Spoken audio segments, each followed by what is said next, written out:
Olá, tudo bem? Eu sou Edgar Ganda, professor do curso de Educação no Campo. Temos aqui comigo o professor Tiago, também professor. Ambos somos professores ligados à área de História e a gente vai falar um pouquinho com vocês hoje sobre a questão muito em voga, sobretudo no Rio Grande do Sul, do mito e da estruturação do imaginário sobre o gaúcho. Quem seria esse personagem e de que forma ele foi trabalhado dentro da historiografia? Olá pessoal, tudo bem? Como o professor Edgar Ganda me apresentou, eu sou o Tiago Cedrez, professor de História e mestrando no curso de pós-graduação em História da Universidade Federal de Pelotas. E a proposta de hoje é fazer um diálogo relacionando e discutindo essa questão do mito do gaúcho. Bom, primeiro seria interessante a gente começar a discutir que existem algumas possibilidades de interpretação e algumas possibilidades de reflexão sobre o que seria essa questão mitológica.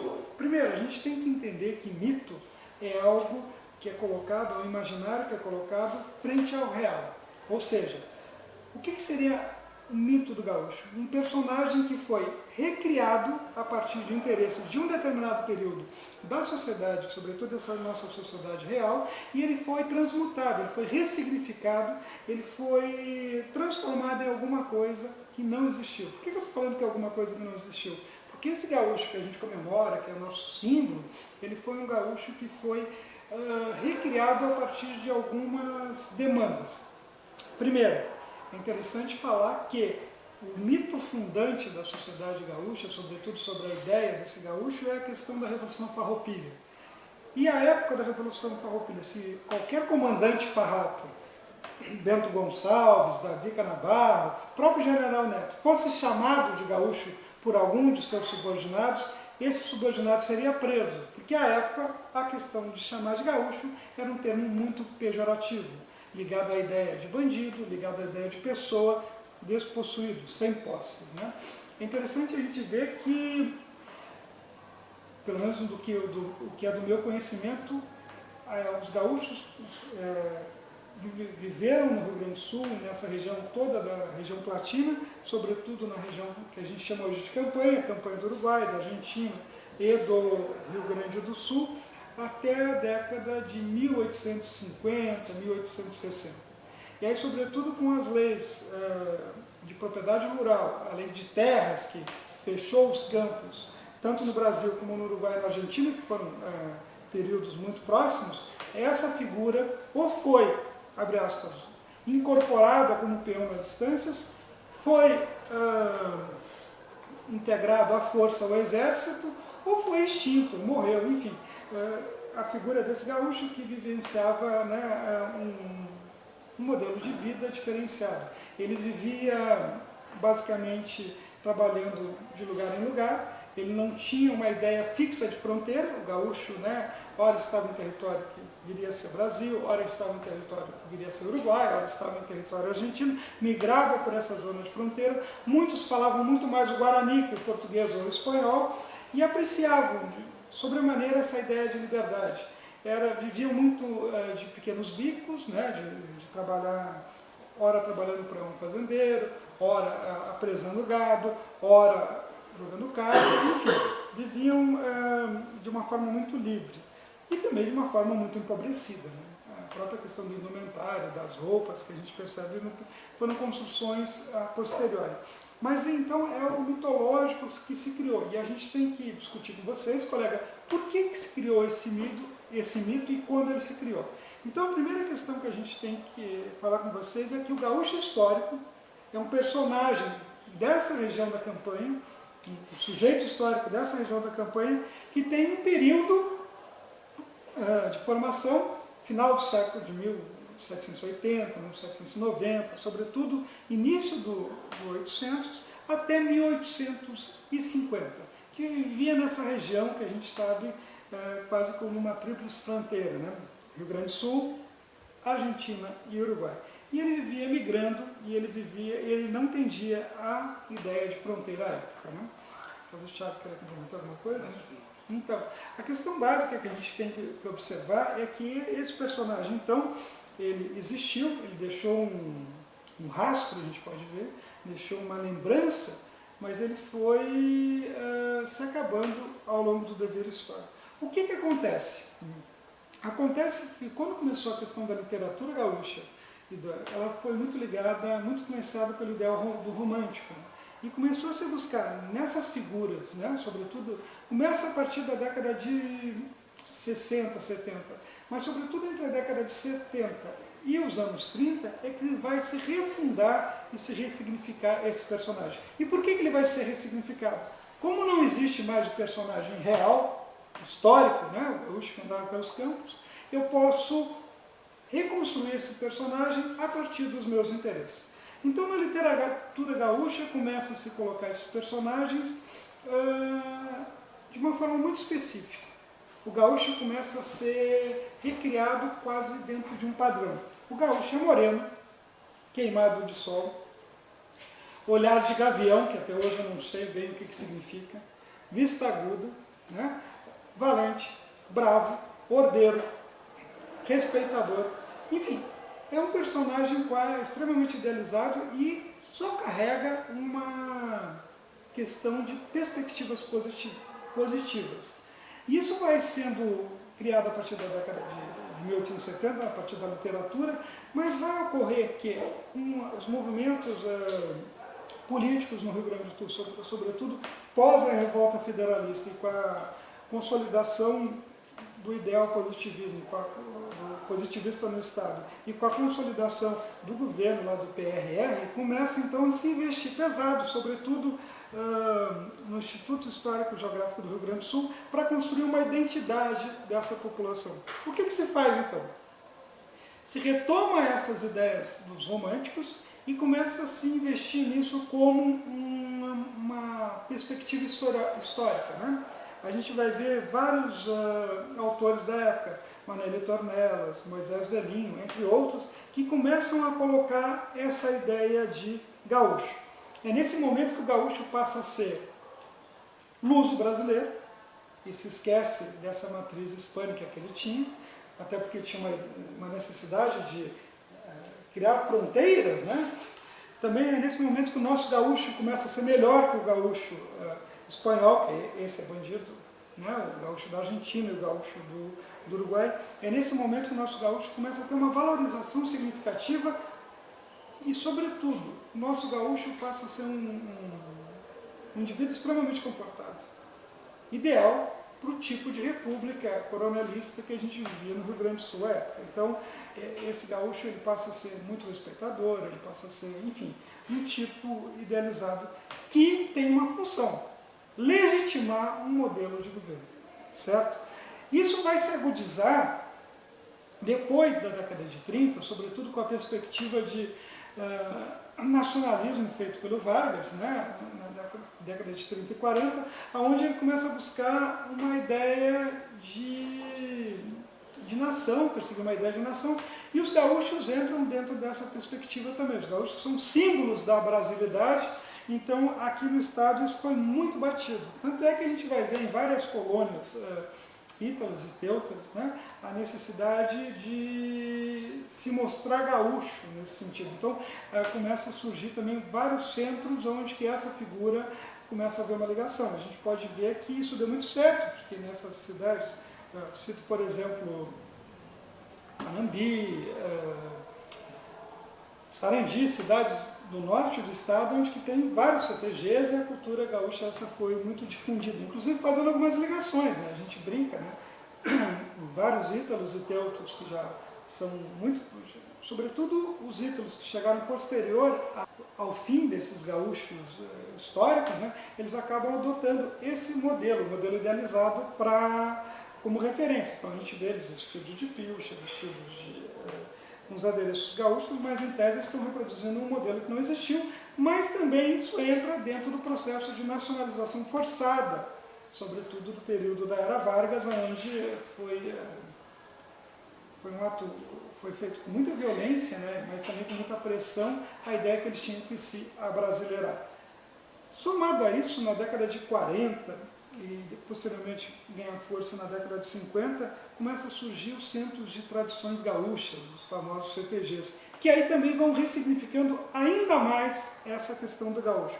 Então a gente vai ver que, inclusive, começa a se colocar, dentro desse tipo de aula, né, começa a se colocar uma indumentária dela. O gaúcho pode usar tal tipo de roupa, tem tal tipo de aperto de mão, ele tem tal tipo de comportamento, as relações se estabelecem dentro desse sentido. A dança gaúcha, né, que muitas vezes é uma cópia de uma dança, ou uma apropriação de elementos de uma dança estrangeira, da própria uma valsa portuguesa, ela acaba se recriando e se começa a criar, então, uma ideia de tradição dentro do imaginário, que é muito bonito, a gente acha muito significativo, tem um grau de beleza, um grau de unidade para o Estado, que é referência, um ufanismo mesmo muito presente, mas é um ufanismo ligado a esse gaúcho idealizado, não o gaúcho histórico.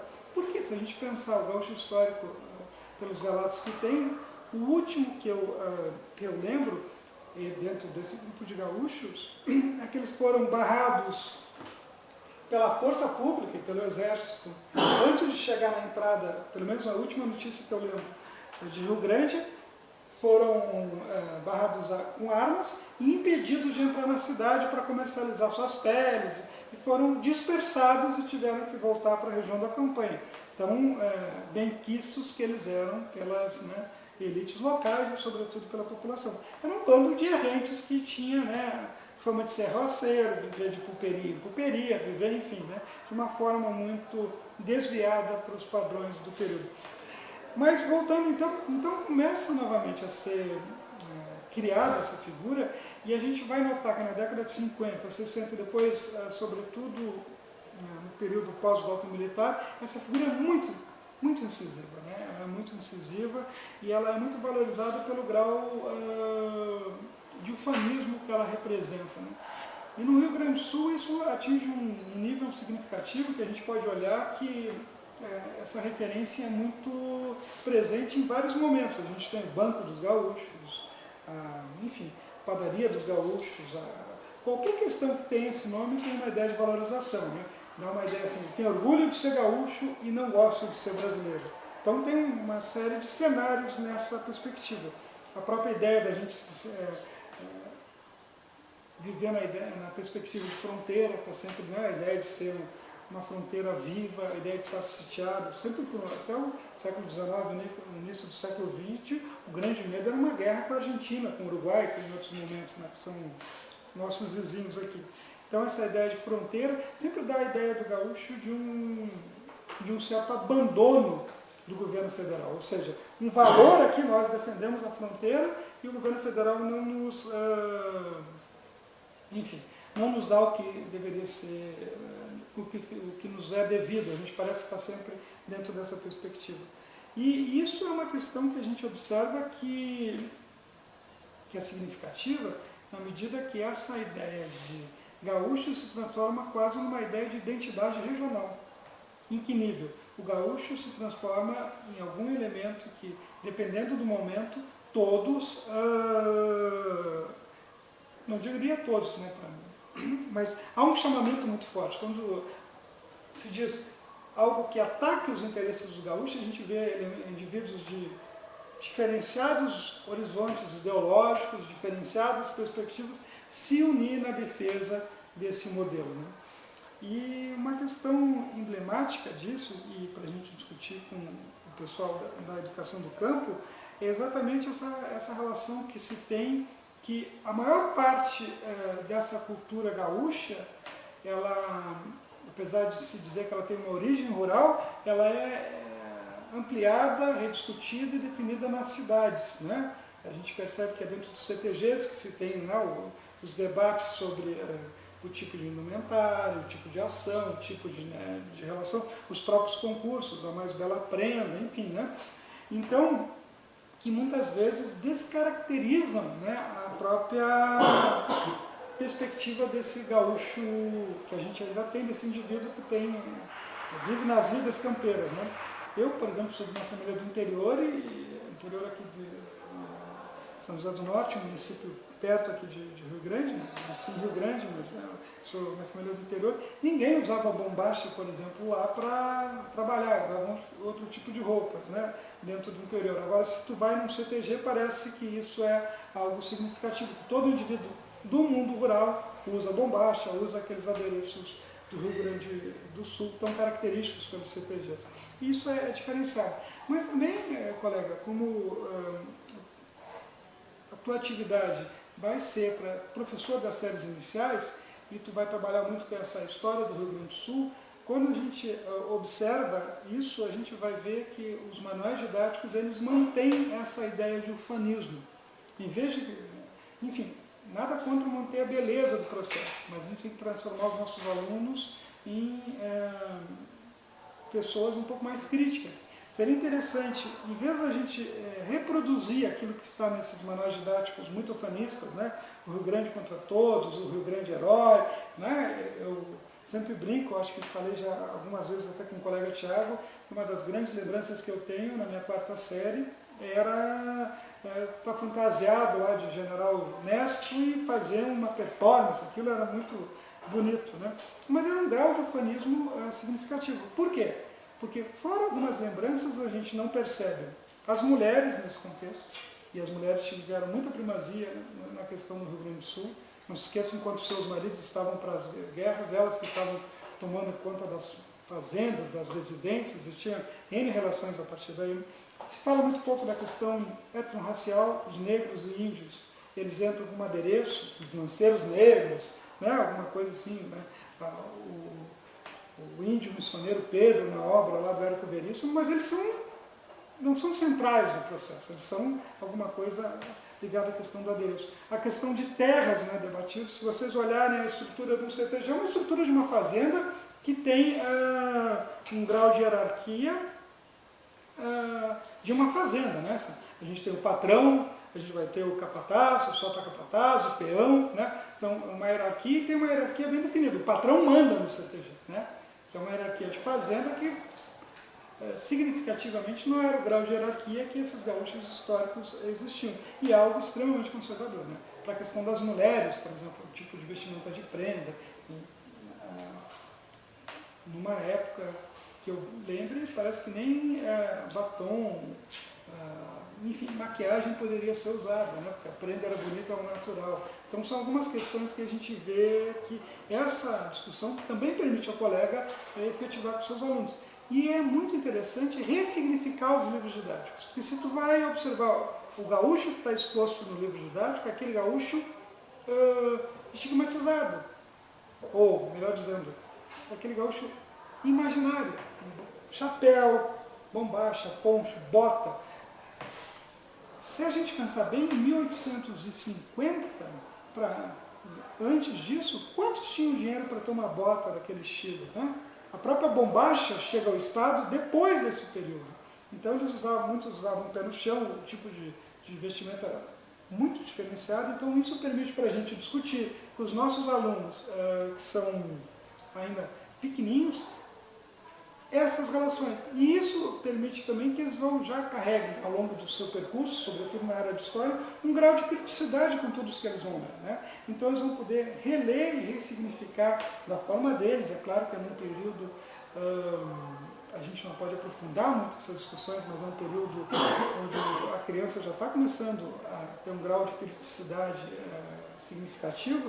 A gente estimular essa releitura, estimular esse contraponto e estimular uma pesquisa sobre o passado é muito importante.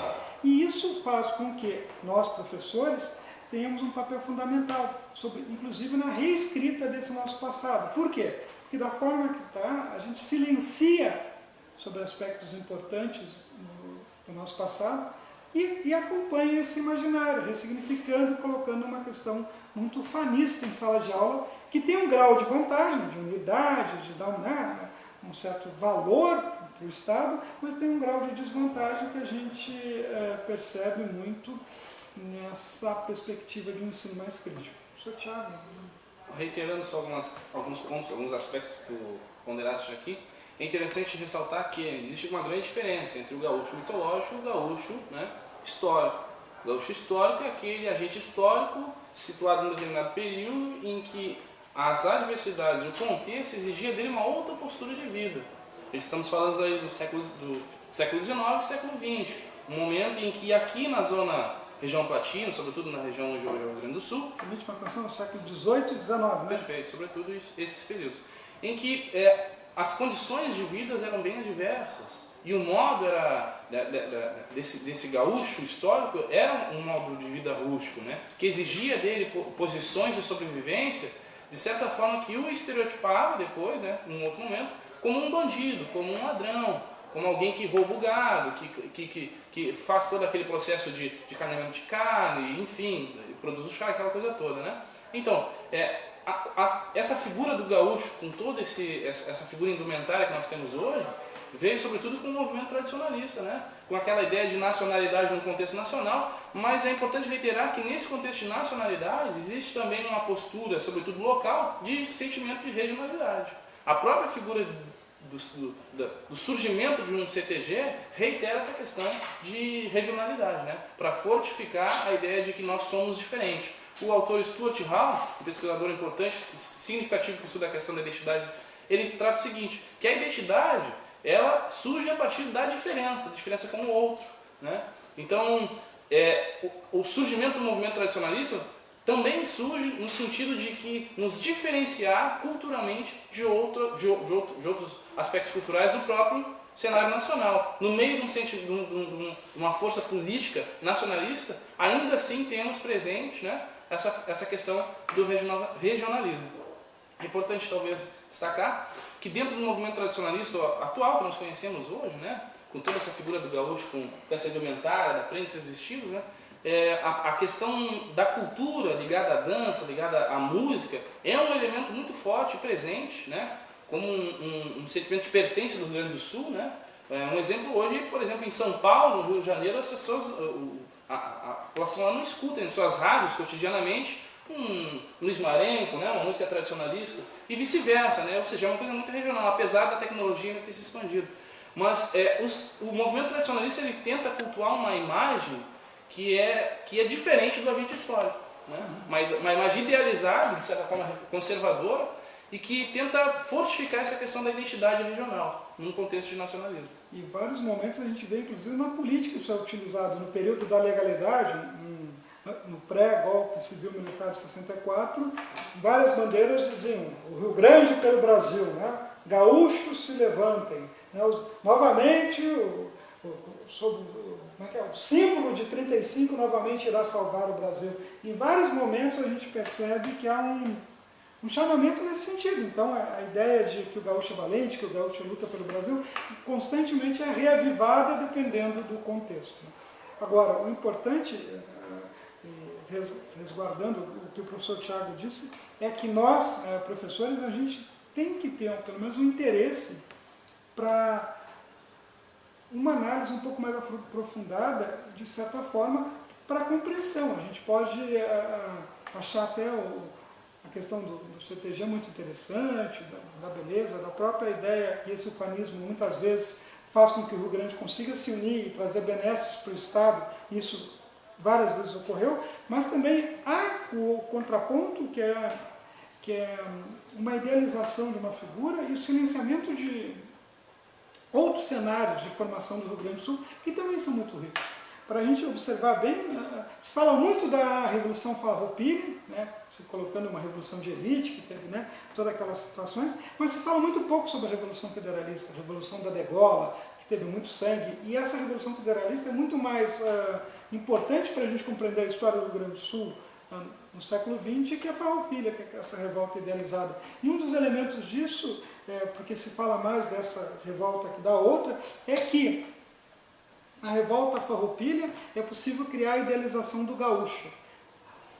Na revolta federalista, devido ao banho de sangue, né, a revolta da Degola, era impossível colocar essa figura gaúcha, altiva, concordata, valente e, sobretudo, respeitadora dentro daquele contexto, né? Um gaúcho não poderia degolar o seu irmão, como foi que ocorreu revolta. Por isso a revolta também foi um pouco esquecida devido a essas situações. Se fala muito, é uma revolta que é lembrada nos subterrâneos, né? Maragato, Chimanco, mas se esquece desse potencial que a revolta fez para caracterizar o Estado. Né? Só reiterando mais alguns pontos, de certa forma é importante que tenhamos presente que nós somos agentes históricos, né? Interagimos constantemente socialmente com as pessoas e criamos assim a nossa trajetória. Ao trabalhar com alunos de séries iniciais, procurar discutir e analisar com outros ângulos, sobretudo inserindo esse contexto, essa produção que é trazida no livro didático, com o contexto histórico, né? Isso faz com que, de certa forma, o aluno se questione e, ao mesmo tempo, tenha um pensamento mais crítico e incisivo com relação ao que está sendo passado, né? É aquela história da gente trabalhar com a questão do aluno ser mais crítico, mais atuante socialmente. Acho que, no mais, seria isso que a gente gostaria de discutir com vocês. E a gente agradece esse espaço para a gente discutir esse tema com vocês. Professor Thiago, né? Deixo a todos vocês um grande abraço, um bom estudo, um bom trabalho e contem conosco para qualquer auxílio e discussão em qualquer assunto. Estamos disponíveis para as dúvidas, né? Com os canais que a gente tem aí no curso de Educação no Campo. Também sempre lembrando, né, que se precisar de qualquer coisa aqui da universidade, da UFPEL, a gente é professor aqui do curso de História, também do mestrado, e a gente está sempre de portas abertas para receber vocês. Muito obrigado pela atenção.